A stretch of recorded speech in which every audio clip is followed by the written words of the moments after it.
Santificación por J. C. Ryle. Santifícalos en tu verdad. Juan capítulo 17 y versículo 17. La voluntad de Dios es vuestra santificación. Primera de Tesalonicenses capítulo 4 y versículo 3. Me temo que el tema de la santificación es uno de los que a muchos les desagrada considerablemente. Algunos hasta lo rechazan con desprecio y desdén. Lo último que quisieran es ser un santo o un hombre santificado. No obstante, el tema no merece ser tratado de este modo. No es un enemigo, sino un amigo. Es un tema de suma importancia para nuestras almas. Si la Biblia dice la verdad, entonces es cierto que a menos que seamos santificados, no seremos salvos. Hay tres cosas que según la Biblia son absolutamente necesarias para la salvación de cada hombre y mujer en la cristiandad. Estas tres son justificación, regeneración y santificación. Las tres se encuentran en cada hijo de Dios. El que ha aceptado a Cristo como su Señor y Salvador es nacido de nuevo, justificado y santificado. Al que le falte uno de estos tres elementos no es un verdadero cristiano a los ojos de Dios. Y si muere en esa condición no lo encontraremos en el cielo ni será glorificado en el día final. Es un tema muy apropiado para esta época porque han aparecido últimamente doctrinas extrañas, sobre todo respecto al tema de la santificación. Algunas de esas doctrinas parecen confundirla con la justificación. Algunas la rebajan al grado de anularla bajo la excusa de tener un gran celo por la gracia y la descuidan, prácticamente en su totalidad. Otros tienen tanto temor de que las obras sean incluidas como parte de la justificación que casi ni pueden encontrarle un lugar a las obras en su fe. Otros más adoptan una norma equivocada con respecto a la santificación, nunca la logran.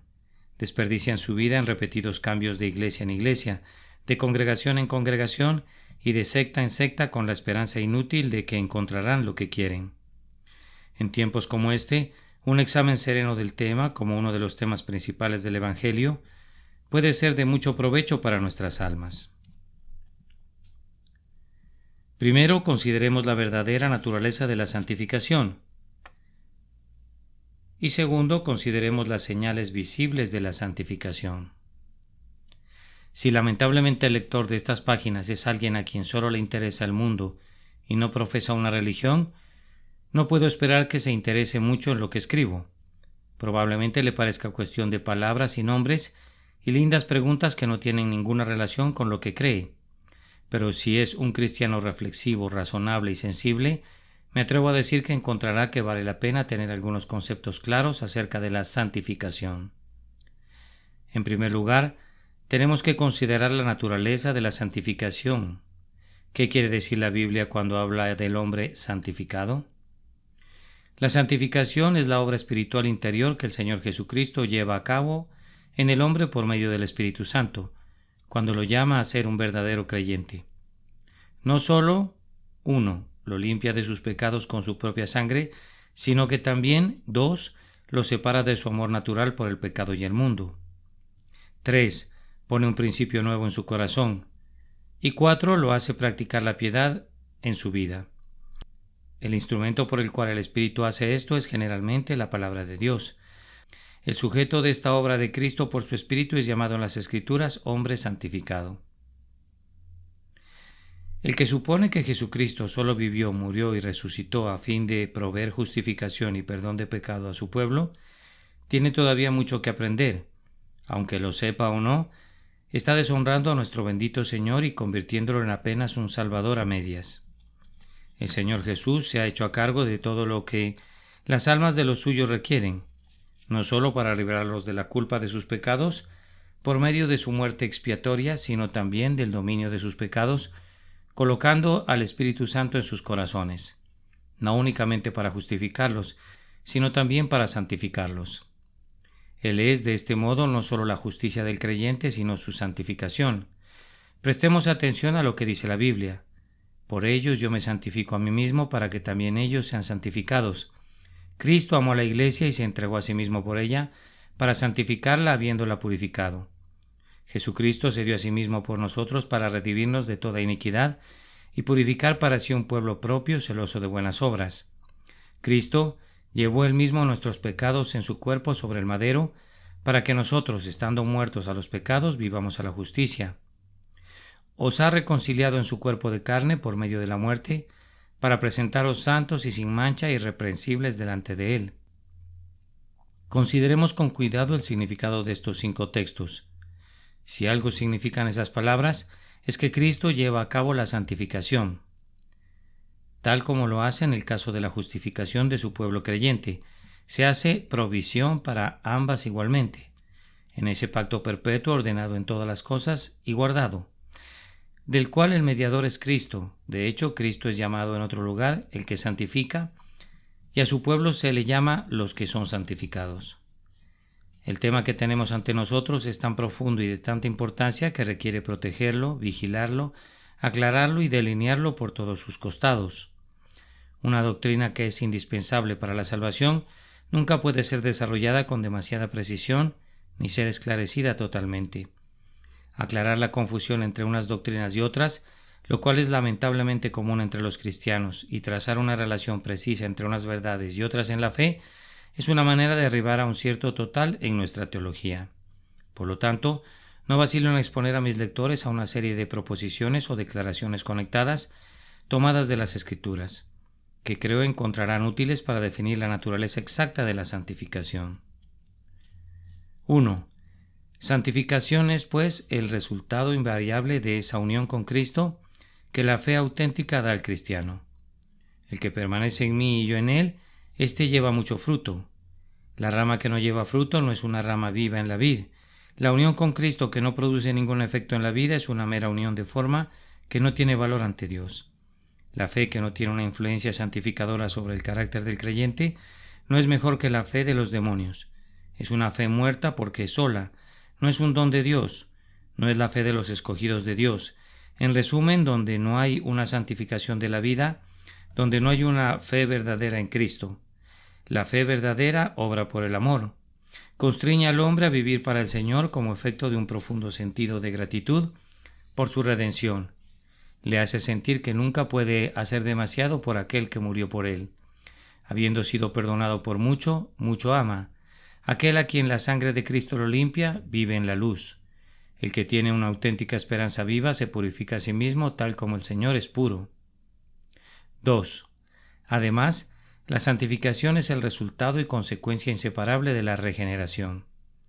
El que es nacido de nuevo y hecho una nueva criatura, recibe una nueva naturaleza y nuevos principios de vida, y vive siempre una vida nueva. Una supuesta regeneración que puede tener el hombre y no obstante vivir en el pecado o mundanalidad sin importarle, es una regeneración inventada por teólogos poco inspirados que las Escrituras no mencionan. Por el contrario, Juan dice expresamente que todo aquel que es nacido de Dios no practica el pecado, ama a su hermano, se guarda a sí mismo y vence al mundo. En suma, donde no hay santificación no hay regeneración, y donde no hay una vida santa no hay un nuevo nacimiento. Esta es, sin duda, una afirmación dura para muchos, pero dura o no es sencillamente una verdad bíblica. Está escrito claramente que el que es nacido de Dios es uno en quien permanece la simiente de Dios, y no puede pecar porque es nacido de Dios. 3. Santificación también es la única certeza de la evidencia de que el Espíritu Santo mora en él, lo cual es esencial en la salvación. Si alguno no tiene el Espíritu de Cristo, no es de él. El Espíritu no se mantiene dormido ni inactivo dentro del alma. Siempre da a conocer su presencia por el fruto que causa que nazca en el corazón, en el carácter y en la vida. El fruto del Espíritu es amor, gozo, paz, paciencia, benignidad, bondad, fe, mansedumbre, templanza y cosas similares. Donde existen estas virtudes, allí está el Espíritu. Donde faltan, los hombres están muertos para Dios. El Espíritu es comparado con el viento, y como el viento no se ve con ojos físicos. Pero así como sabemos que hay viento por el efecto que producen las olas en los árboles y en el humo, podemos también saber que el Espíritu está en alguien por los efectos que produce en su conducta. Es necio suponer que tenemos el Espíritu si no andamos en el Espíritu. Podemos depender de esto con gran certeza, que donde no hay un vivir santo, no hay Espíritu Santo. El sello que el Espíritu estampa en el pueblo de Dios es santificación. Todos los que son de hecho son guiados por el Espíritu de Dios. Estos únicamente son hijos de Dios. 4. Santificación también es la única señal segura de la elección de Dios. Los nombres y la cantidad de escogidos son algo secreto, sin duda, que Dios sabiamente se ha guardado para él y no ha revelado al hombre. No nos es dado en este mundo estudiar las páginas del libro de la vida y ver los nombres que contiene, pero hay una realidad clara y simple en la elección, y es esta: que los hombres y mujeres escogidos pueden ser conocidos y distinguidos por su vida santa. Está escrito expresamente que son elegidos en santificación, escogidos para salvación mediante la santificación, que los predestinó para que fuesen hechos conforme a la imagen de su Hijo, y nos escogió en él antes de la fundación del mundo para que fuésemos santos. Por esto, cuando Pablo vio el obrar de la fe y el amor en la práctica y la esperanza paciente de los creyentes tesalonicenses, dijo: «Conocemos, hermanos amados de Dios, vuestra elección». El que se vanagloria de ser uno de los escogidos mientras que intencional y habitualmente vive en pecado, solo se engaña a sí mismo y blasfema. Por supuesto que es difícil saber lo que realmente es la gente. Muchos que parecen bastante buenos externamente pueden resultar hipócritas con un corazón corrupto, pero el individuo en el que no hay al menos alguna indicación externa de santificación, podemos estar seguros de que tampoco es escogido. El Catecismo de la Iglesia Anglicana, sabia y correctamente, enseña que el Espíritu Santo santifica a todo el pueblo escogido de Dios. 5. Santificación, repito, es una realidad que siempre será posible ver. Al igual que la gran cabeza de la Iglesia de la cual surge, no puede ser escondida, porque cada árbol se conoce por su fruto. La persona realmente santificada puede estar tan vestida de humildad que solo puede ver en sí misma sus propias debilidades y defectos. Como Moisés cuando bajó del monte Sinaí, quien posiblemente no tenía conciencia de que su rostro resplandecía, como el justo en la poderosa parábola de las ovejas y los cabritos, quien no pudo ver que quizá hubiera hecho algo digno de la atención y felicitación de su maestro. ¿Cuándo te vimos hambriento y te sustentamos, o sediento y te dimos de beber? Pero no importa si él mismo lo ve o no, otros siempre lo verán en su tono, gustos, carácter y los hábitos de su vida, que son diferentes de los demás. La idea misma de que el hombre sea santificado mientras no se nota nada de santidad en su vida es pura necedad y un uso equivocado de palabras. La luz de su santificación puede ser muy tenue, pero si hay apenas un destello en un cuarto oscuro, esa chispa será vista. La vida puede ser débil, pero si el pulso late solo un poquito, se sentirá. Sucede lo mismo con el hombre santificado. Su santificación es algo que se siente y se ve aunque él mismo no lo entienda. El santo, en quien nada puede verse sino mundanalidad o pecado, es un tipo de monstruo que la Biblia no reconoce. 6. Santificación es algo por lo cual cada creyente es responsable. No me equivoco al decir esto. Creo tan firmemente como cualquiera que todo hombre sobre la tierra es responsable ante Dios y que todos los perdidos no tendrán nada que decir ni excusas que dar en el día final. Cada uno tiene el poder de perder su alma, pero aunque creo esto, afirmo que los creyentes son principal y particularmente responsables y tienen una obligación especial de vivir una vida santa. No son como los demás, muertos, ciegos y carentes de renovación. Están vivos para Dios, tienen luz, conocimiento y nuevos principios dentro de ellos. ¿Quién tiene la culpa de que no sean santos sino ellos mismos? ¿A quién le pueden echar la culpa de que no son santificados sino ellos mismos? Dios, quien les ha dado gracia, un corazón nuevo y una naturaleza nueva, los ha dejado sin excusas si no viven para su alabanza. Este es un punto demasiado olvidado. El hombre que profesa ser auténtico cristiano y no hace nada, se contenta con un grado muy inferior de santificación, si acaso la tiene, y dice tranquilamente que no puede hacer nada. Es digno de lástima y además muy ignorante. Cuidémonos y estemos en guardia. La palabra de Dios siempre dirige sus preceptos a los creyentes como seres que rendirían cuentas y a quienes considera responsables. Si el Salvador de pecadores nos otorga una gracia renovadora y nos llama por medio de su Espíritu, podemos estar seguros de que espera que usemos esa gracia y que no nos quedemos dormidos. Olvidar esto es lo que causa que muchos creyentes constreñan al Espíritu y los lleva a ser cristianos muy inútiles y desagradables. 7. Santificación es un proceso que admite crecimiento y grados. El hombre puede subir de un escalón de santidad a otro y ser mucho más santificado en un periodo de su vida que en otro. No puede ser más perdonado ni más justificado que en el momento que creyó, aunque sienta que va creciendo. Si puede ser más santificado porque cada gracia en su nuevo carácter puede ser fortalecida, aumentada y profundizada, este es el significado evidente de la última oración de nuestro Señor por sus discípulos cuando dijo «santifícalos» y de la oración de Pablo por los tesalonicenses. El mismo Dios de paz os santifique. En ambos casos la expresión implica claramente la posibilidad de un crecimiento en santidad. Por otro lado, una expresión como justifícalos no se usa ni una vez en las Escrituras refiriéndose a un creyente porque no puede ser más justificado de lo que ya es. No encuentro ninguna base en las Escrituras para la doctrina de santificación imputada. A mi parecer, es una doctrina que confunde conceptos que son distintos y que lleva a consecuencias muy malas. No menos importante es que se trata de una doctrina rotundamente contradicha por la experiencia de todos los cristianos más eminentes. Y hay un punto en el que coinciden los santos más consagrados de Dios, que es este: ven más, saben más, sienten más, hacen más y crecen más al ir creciendo en su vida espiritual y en proporción a cuán cerca caminan de Dios. En resumen, creced en la gracia, como exhortan San Pablo y San Pedro, que lo hagan los creyentes y que abunden más y más en esa gracia. 8. La santificación, una vez más, es algo que depende mucho del uso diligente de las Escrituras. Con esto me refiero a leer la Biblia, orar en privado, asistir regularmente al culto público, escuchar regularmente la palabra de Dios y participar regularmente de la cena del Señor. El hecho simplemente es que nadie que descuida tales cosas puede pretender progresar significativamente en santificación.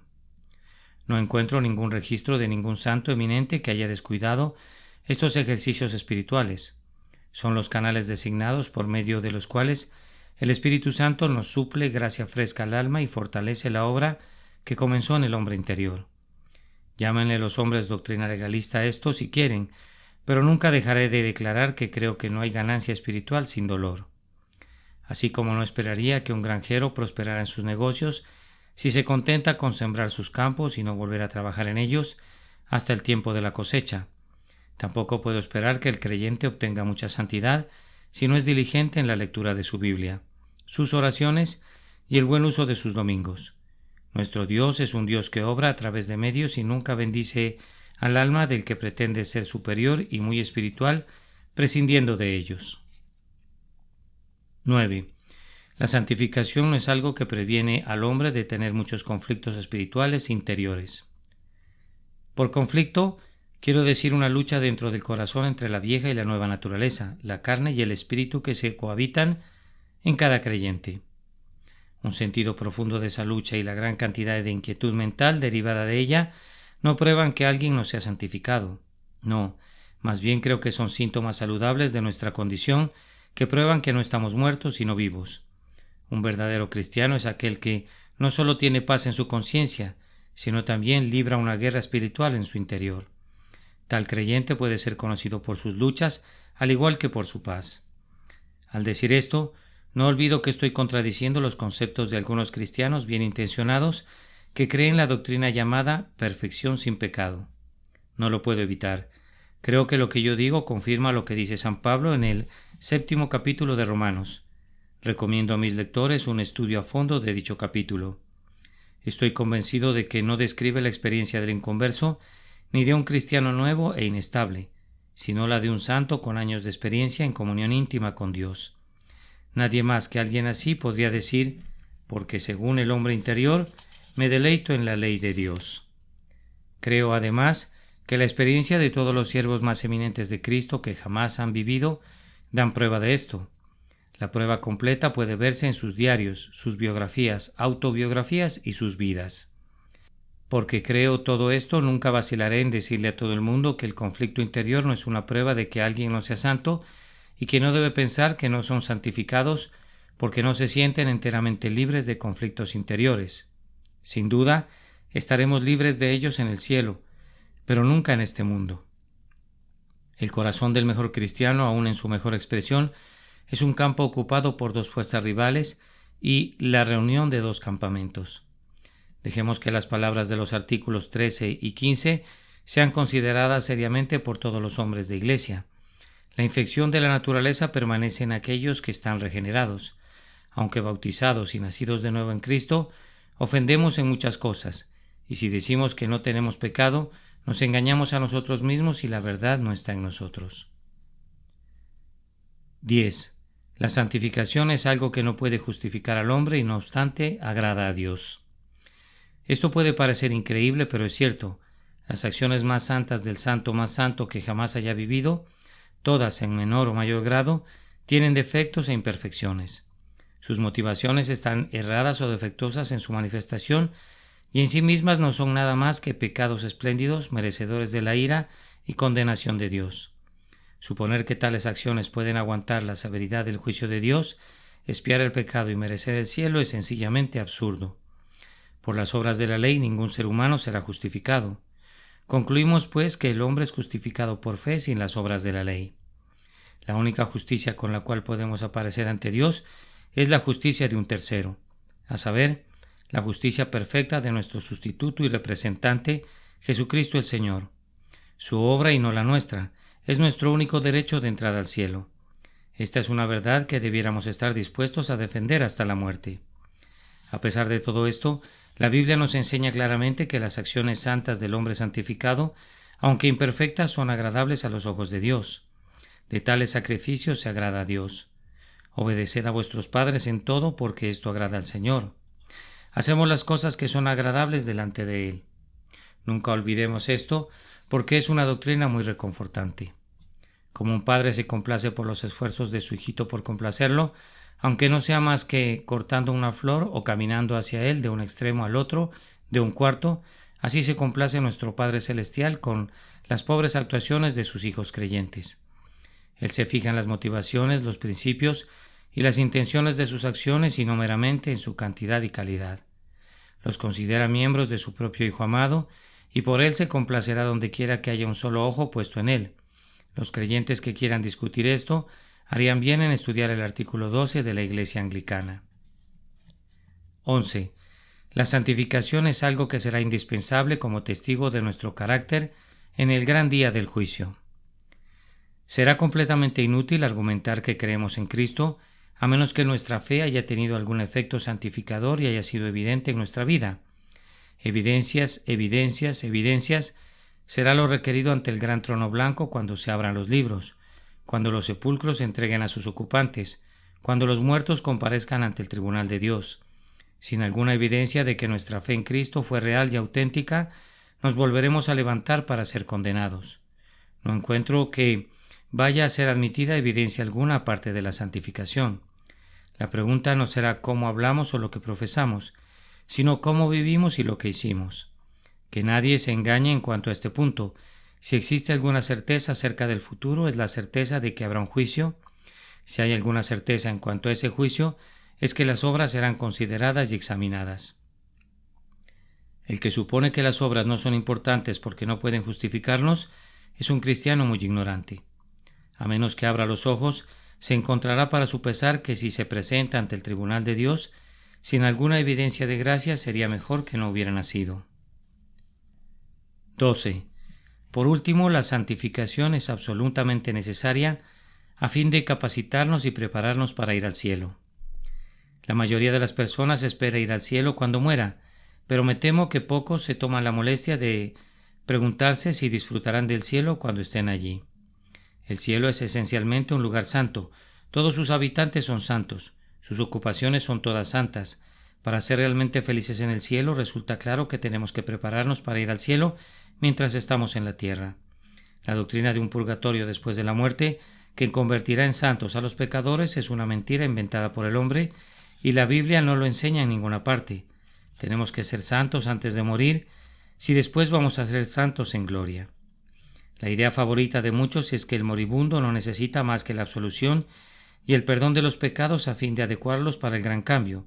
Es falsa. Necesitamos la obra del Espíritu Santo, al igual que la obra de Cristo. Necesitamos la renovación del corazón, al igual que la sangre expiatoria. Necesitamos ser santificados, al igual que justificados. Es común oír a alguien en su lecho de muerte decir: Solo quiero que el Señor me perdone los pecados y me dé descanso. Pero los que dicen cosas así olvidan que el descanso del cielo será inútil si no tienes el corazón para disfrutarlo. Si acaso llegara al cielo, ¿qué haría allí el hombre no santificado? Encaremos esa pregunta de frente, al igual que su respuesta. No es posible que alguien sea feliz si no está en su elemento y donde nada a su alrededor coincide con sus gustos, hábitos y carácter. Cuando un águila sea feliz en una jaula de hierro, cuando una oveja sea feliz en el agua, cuando el búho sea feliz recibiendo los rayos del sol del mediodía, cuando un pez sea feliz en tierra seca, entonces y solo entonces admitiré que el hombre no santificado pudiera ser feliz en el cielo. He presentado estas 12 proposiciones acerca de la santificación, estando firmemente convencido de que son ciertas, y pido a todos los que leen estas páginas que las estudien con seriedad. Todas ellas podrían haber sido ampliadas y tratadas más profundamente, y todas merecen una reflexión y consideración personal. Algunas de ellas pueden ser disputadas y contradichas, pero dudo que alguna puede ser descartada o que pueda probarse que no es cierta. Creo sinceramente que estas proposiciones posiblemente puedan ayudar a los hombres a tener conceptos claros sobre la santificación. Procedo ahora a abordar el segundo punto que me propuse considerar. Ese punto es la evidencia visible de la santificación. En pocas palabras, ¿cuáles son las señales visibles del hombre santificado? ¿Qué podemos esperar ver en él? Esta es una parte muy amplia y difícil de nuestro tema. Es amplia porque necesita la mención de muchos detalles que no se pueden encarar totalmente dentro de los límites de un escrito como este. Es difícil porque es imposible tratarla sin ofender, pero sean cuales fueren los riesgos, la verdad tiene que ser presentada y hay un aspecto de la verdad que requiere especialmente que sea enunciada en la actualidad. La verdadera santificación no consiste en hablar acerca de religión. Este es un punto que nunca debe olvidarse. El enorme incremento de la educación y predicación en estos últimos días hace absolutamente necesario levantar la voz para dar una advertencia. Las gentes oyen tanto acerca de la verdad del Evangelio que se acostumbran a sus palabras, su vocabulario y frases y a veces hablan con tanta fluidez sobre sus doctrinas que hacen pensar que son verdaderos cristianos. De hecho, asquea y disgusta escuchar el lenguaje frío y frívolo que muchos usan acerca de la conversión, el Salvador, el Evangelio, de encontrar paz, de la gracia y cosas así, mientras que es notorio que sirven al pecado o viven para el mundo. Podemos dudar que hablar así es abominable a los ojos de Dios y que no es mejor que maldecir, jurar y tomar el nombre de Dios en vano. La lengua no es el único miembro que Cristo nos pide que demos para servirle.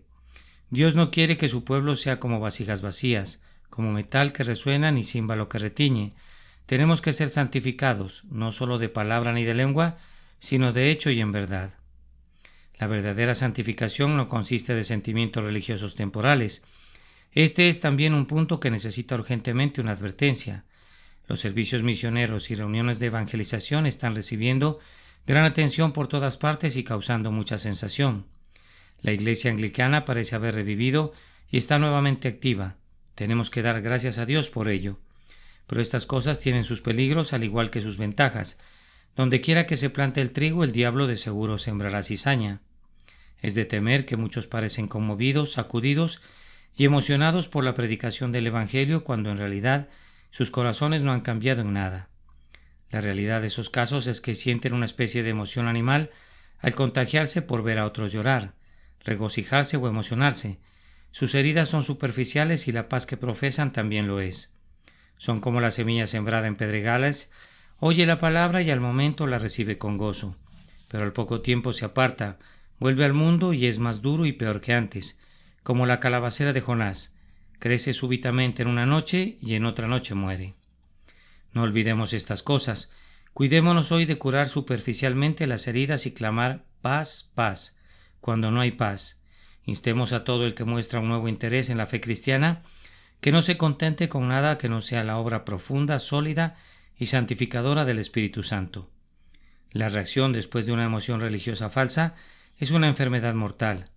Cuando el diablo es echado fuera de un hombre temporalmente en el fervor de un avivamiento, tarde o temprano vuelve a su morada y su estado final resulta peor que el primero. Es 1000 veces mejor empezar lentamente y después continuar en la palabra, con constancia, que empezar apurado sin calcular el costo y al poco tiempo, como la esposa de Lot, mirar hacia atrás y volver al mundo. Declaro que no conozco un estado del alma más peligroso que imaginar que hemos nacido de nuevo y que hemos sido santificados por el Espíritu Santo porque estamos experimentando unos pocos sentimientos religiosos. La verdadera santificación no consiste de un formalismo externo ni de una devoción externa. Esta es una enorme fantasía, pero lamentablemente muy común. Miles de religiosos se imaginan que la verdadera santidad puede verse en una cantidad excesiva de religiosidad exterior, asistir constantemente a los cultos de la Iglesia, participar en la Cena del Señor, observar días de ayuno y de los santos, hacer múltiples reverencias, giros, gestos y asumir ciertas posturas durante el culto bíblico como señales de austeridad y de supuestos sacrificios en usar ropa rara, usar estampas y cruces. Admito sin problemas que algunos hacen estas cosas por motivos de conciencia y creen realmente que son de ayuda para sus almas. Pero me temo que, en muchos casos, esta religiosidad exterior se convierte en un sustituto de la santidad interior y estoy seguro de que está lejos de obrar la santificación del corazón. Sobre todo cuando veo que muchos seguidores de este estilo formal, exterior y sensual son mundanos y se dejan llevar por sus pompas y vanidades sin tener vergüenza. Siento que se necesita hablar muy claramente sobre el tema. Puede haber una cantidad inmensa de religiosidad exterior donde no hay ni un ápice de verdadera santificación. La santificación no consiste en retirarnos de nuestro lugar en la vida, ni en la renunciación de nuestros deberes sociales. En todas las épocas muchos individuos han caído en esta trampa con la intención de buscar santidad. Cientos de ermitaños se han desterrado a algún desierto y miles de hombres y mujeres se han enclaustrado en monasterios y conventos con la idea fútil de que al hacerlo escapan del pecado y se convierten en santos insignes. Han olvidado que no hay candados ni barras que puedan impedir la entrada al diablo y que donde quiera que vaya llevan la raíz de todos los males, sus propios corazones. Convertirse en monje o en monja, enclaustrarse en una casa de misericordia no es el camino superior a la santificación. La verdadera santidad no lleva al cristiano a evitar las dificultades, sino a que las encare y venza. Cristo quiere que su pueblo demuestre que su gracia no es meramente planta de invernadero, que solo puede prosperar si está resguardada, sino algo fuerte y resistente que puede prosperar en cada relación de la vida. Es cumplir nuestro deber en esa condición a la cual Dios nos ha llamado, como sal en medio de la corrupción y luz en medio de la oscuridad, el elemento principal de la santificación. No se trata del hombre que esconde en una cueva, sino del hombre que glorifica a Dios como amo o siervo, padre o hijo, en la familia o en la calle, en los negocios y los oficios, que es el tipo bíblico del hombre santificado. Nuestro Maestro mismo dijo en su última oración por sus discípulos: «No ruego que los quites del mundo, sino que los guardes del mal». La santificación no consiste en el cumplimiento ocasional de las acciones correctas, es el obrar constante de un nuevo principio celestial interior que satura toda la conducta cotidiana del hombre, tanto en las grandes acciones como en las pequeñas. Su sede es el corazón, y al igual que el corazón en el cuerpo, tiene una influencia constante en cada aspecto de su carácter. No es como una bomba de agua de la cual solo sale agua cuando se bombea, sino como una fuente perpetua cuya corriente influye siempre espontánea y naturalmente. Aún Herodes escuchaba de buena gana a Juan el Bautista, aunque su corazón estaba totalmente apartado de Dios. De la misma manera hay muchas personas en la actualidad que parecen tener ataques espasmódicos de buena voluntad y hacen muchas cosas correctas bajo la influencia de alguna enfermedad, aflicción, muerte en la familia, calamidad pública o un repentino remordimiento de conciencia. No obstante, cualquier observador inteligente puede ver claramente todo el tiempo que no se han convertido y que no saben nada de santificación. Un auténtico santo como Ezequías será de limpio corazón, aborrecerá todo camino de mentira. La santificación auténtica se muestra por un respeto habitual a la ley de Dios, un esfuerzo habitual de vivir en obediencia a ella como regla de la vida. No hay peor error que suponer que el cristiano nada tiene que ver con la ley y los 10 mandamientos por el hecho de que no puede ser justificado por cumplirlos. El mismo Espíritu Santo que convence de pecado al creyente por medio de la ley, que lo guía a Cristo para su justificación, lo conducirá a un uso espiritual de la ley como un guía amigo en la búsqueda de la santificación. Nuestro Señor Jesucristo nunca tomó los 10 mandamientos a la ligera. Por el contrario, en su primer discurso público, el Sermón del Monte, habló ampliamente sobre ellos y demostró la naturaleza escudriñadora de sus requerimientos. San Pablo nunca le restó importancia a la ley. Por el contrario, dice: la ley es buena si uno la usa legítimamente, y según el hombre interior me deleito en la ley de Dios. El que pretende ser un santo mientras que desprecia los 10 mandamientos y le da lo mismo mentir, ser hipócrita, estafar, tener mal genio, calumniar, emborracharse y romper el 7º mandamiento, vive engañado y en una condición peligrosa. Encontrará que en el día final le será imposible probar que es un santo. La santificación auténtica se muestra por un esfuerzo habitual por hacer la voluntad de Cristo y vivir según sus preceptos prácticos. Estos preceptos se encuentran por todas partes en los 4 evangelios y especialmente en el Sermón del Monte. La persona que supone que estos mandamientos fueron dichos sin la intención de promover la santidad y que el cristiano no necesita hacerles caso en su vida cotidiana es peor que un lunático, y de cualquier modo que se le mire, es una persona extremadamente ignorante. Al escuchar hablar a algunos y al leer los escritos de algunos hombres, se podría pensar que cuando estuvo en la tierra nuestro bendito Señor nunca enseñó más que doctrinas y que dejó que otros enseñaran los deberes prácticos. Aún el conocimiento más leve de los 4 evangelios nos indica que esto es un error absoluto. Lo que sus discípulos deben ser y hacer es algo que nuestro Señor siempre destacó en sus enseñanzas. El hombre verdaderamente santificado no lo olvidará. Sirve a un maestro que dijo: vosotros sois mis amigos si hacéis lo que yo os mando. La santificación auténtica se demuestra por medio de un anhelo habitual de vivir según las normas que Pablo presenta a las iglesias en sus escritos.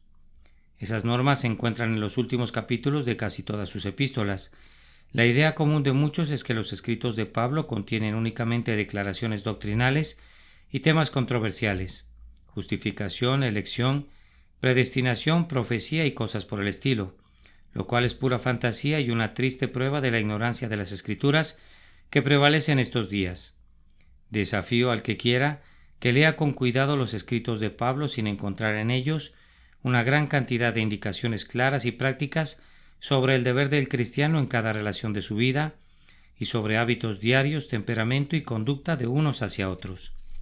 Estas indicaciones fueron escritas bajo la inspiración de Dios para guiar perpetuamente al que profesa ser cristiano. El que no les hace caso puede pasar por miembro de una iglesia, pero no por lo que la Biblia llama hombre santificado. La santidad auténtica se demuestra en una atención habitual a las gracias activas, de las cuales nuestro Señor fue un ejemplo tan hermoso y, en especial, la gracia de la caridad. Un mandamiento nuevo os doy, que os améis unos a otros como yo os he amado, que también os améis unos a otros. En esto conocerán todos que sois mis discípulos, si tuviereis amor los unos con los otros. El hombre santificado tratará de hacer el bien en el mundo, reducir la tristeza y aumentar la felicidad a su alrededor. Procurará ser como su maestro, lleno de bondad y amor hacia cada uno, y esto no solo de palabra, llamando a todos queridos, sino por obras y acciones y trabajo de autonegación, según tenga oportunidad. El erudito cristiano egoísta que se envuelve en su orgullo por la superioridad de sus conocimientos y a quien no le parece importar si los otros se hunden o se mantienen a flote, si se van al cielo o al infierno por asistir siempre a la iglesia o capilla vistiendo su mejor ropa y ser llamado miembro activo, es un hombre que nada sabe de santificación. Puede creerse un santo sobre la tierra, pero no será un santo en el cielo. Cristo nunca será el Salvador de los que nada saben de seguir su ejemplo de fe. La verdadera gracia transformadora siempre producirá una conformidad con la imagen de Jesús. Por último, la santificación auténtica se demuestra en una atención habitual a las gracias pasivas del cristianismo. Cuando hablo de gracias pasivas me refiero a esas gracias que son sembradas en el sometimiento a la voluntad de Dios y cosechadas en la paciencia de unos con otros. Pocos, a menos que hayan examinado este punto, tienen una idea de cuánto habla el Nuevo Testamento de estas gracias y qué importante es el lugar que parecen ocupar. Este es el punto especial en que reflexiona Pedro al llevar nuestra atención el ejemplo de nuestro Señor Jesucristo. Esta es la acción específica en el Padre Nuestro que Dios nos requiere. Y perdónanos nuestras deudas como también nosotros perdonamos a nuestros deudores. Y el único punto que el Señor comenta al final de la oración. Este es el punto que ocupa 1/3 de la lista de las manifestaciones del fruto del Espíritu que nos da San Pablo. Menciona 9 y 3 de estas, paciencia, benignidad y mansedumbre, son incuestionablemente gracias pasivas. Tengo que decir lisa y llanamente que no creo que este tema se enfoque lo suficiente entre los cristianos. Las gracias pasivas son sin duda más difíciles de lograr que las activas, pero son precisamente las que tienen la mayor influencia sobre el mundo. Y de una cosa estoy muy seguro: no tiene sentido pretender una santificación a menos que seamos ejemplos de bondad, benignidad, paciencia y perdón, a lo cual la Biblia da tanta importancia. El mundo está demasiado lleno de los que se muestran habitualmente desagradables y antipáticos en la vida cotidiana y son constantemente cortantes con lo que dicen y huraños con todos a su alrededor.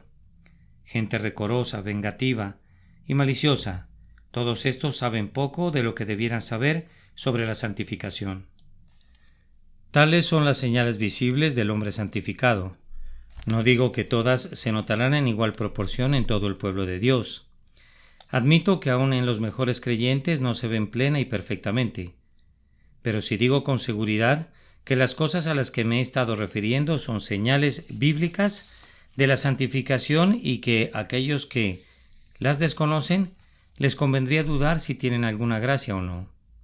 Nunca me retractaré de decir que la santificación auténtica es algo que puede verse y que las señales que he procurado presentar son más o menos las señales del hombre santificado.